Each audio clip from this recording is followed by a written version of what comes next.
നമ്മുടെ നാടിനെ അറിയാൻ ഒരിക്കലും രാഷ്ട്രീയക്കാരാവേണ്ടതില്ല. ഇന്ന് പാർലമെന്റിൽ നടക്കുന്ന കാര്യങ്ങൾ ഒന്ന് ശ്രദ്ധിക്കുക.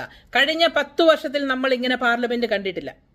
ഒരു ശക്തമായ പ്രതിപക്ഷം ഉണ്ടായതുകൊണ്ടാണ് നോട്ട് നിരോധനം ഉൾപ്പെടെ, മണിപ്പൂർ ഉൾപ്പെടെ, കർഷകരുടെ പ്രശ്നങ്ങൾ ഉൾപ്പെടെ രാഹുൽ ഗാന്ധിക്ക് പറയാൻ സാധിച്ചത്. ഭരിക്കുന്നവരാര് തന്നെയായിരുന്നാലും അവർക്കൊരു ശക്തമായ പ്രതിപക്ഷം ഉണ്ടാവുക എന്നുള്ളത് നമ്മുടെ ജനാധിപത്യത്തെ നിലനിർത്താൻ സാധിക്കുന്ന ഒരു കാര്യമാണ്. അതുകൊണ്ട് തന്നെ രാഷ്ട്രീയക്കാരായില്ലെങ്കിലും നമ്മുടെ നാട്ടിൽ നടക്കുന്ന കാര്യങ്ങൾ കൂടുതൽ അറിയണം. ഈ രാഷ്ട്രീയക്കാർ നമ്മളെ ഒറ്റുകൊടുക്കുന്നത് അവരാര് തന്നെയാണെന്ന് നമ്മൾ തിരിച്ചറിയാൻ ശ്രമിച്ചില്ല എങ്കിൽ വരും ദിവസങ്ങളിൽ വരും കാലഘട്ടങ്ങളിൽ നമുക്കൊരു നല്ല നാട് ഇവിടെ നിലനിർത്താൻ കഴിയില്ല.